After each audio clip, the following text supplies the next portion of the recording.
एक बार फिर से प्रधानमंत्री नरेंद्र मोदी ने दुनिया के मंच पर भारत की आवाज बुलंद कर दी है। ब्राजील के रियो डी जेनेरियो में हो रहे ब्रिक्स शिखर सम्मेलन में कुछ ऐसा हुआ है जिसने पूरी दुनिया की निगाहें भारत पर ला दी हैं।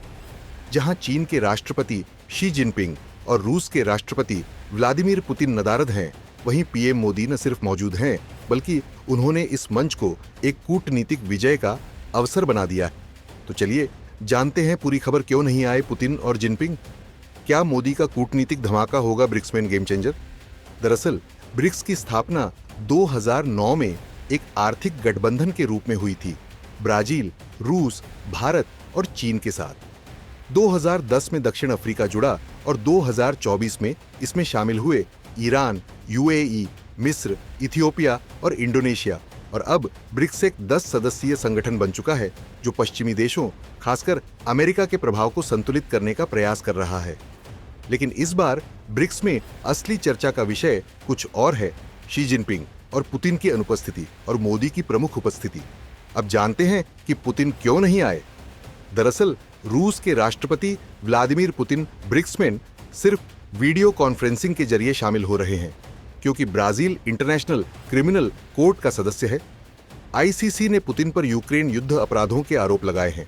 अगर पुतिन ब्राजील आते तो ब्राजील को उन्हें गिरफ्तार करना पड़ता, बल्कि ये कूटनीतिक तूफान बन सकता था। इसलिए रूस ने सुरक्षित रास्ता चुना, वर्चुअल उपस्थिति। अब बात करते हैं चीन के राष्ट्रपति शी जिनपिंग की, जो अपने 10 से ज्यादा साल के शासन में पहली बार ब्रिक्स में नहीं आ रहे। उनकी जगह प्रधानमंत्री ली कीयांग प्रतिनिधित्व कर रहे हैं। विश्लेषकों के मुताबिक चीन की अर्थव्यवस्था मंदी की मार झेल रही है। अमेरिका के साथ ट्रेड वॉर फिर से तेज हो गया है। 9 जुलाई को अमेरिका द्वारा लगाए गए टैरिफ खत्म हो रहे हैं, जिससे एक नया व्यापार युद्ध छिड़ सकता है। ऐसे में शी जिनपिंग अपनी पूरी ऊर्जा घरेलू मामलों और रणनीति पर केंद्रित कर रहे हैं। लेकिन ली कीयांग को भेजना इस बात का संकेत भी है कि चीन ब्रिक्स को पूरी तरह नजरअंदाज नहीं कर रहा। अब आते हैं इस खबर के मुख्य नायक प्रधानमंत्री नरेंद्र मोदी पर। इस बार ब्रिक्स मंच पर सबसे बड़े नेता मोदी ही हैं।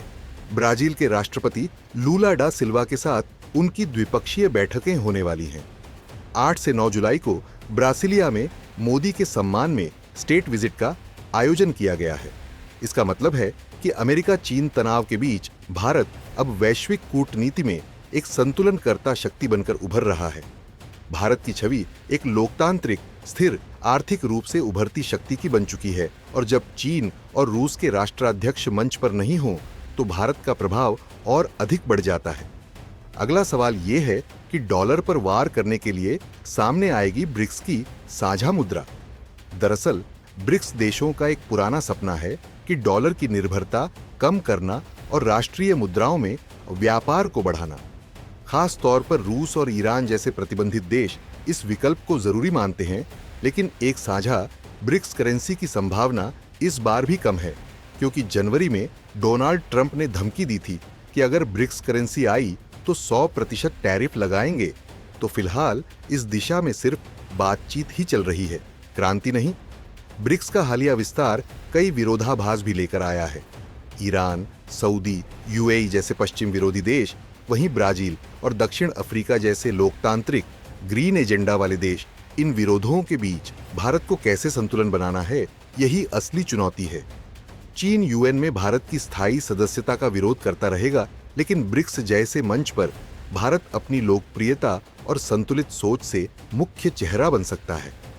खैर, जब बाकी दुनिया असहज है, जब चीन और रूस की मौजूदगी कमजोर है, तब भारत का नेतृत्व ही दुनिया को दिशा दे सकता है।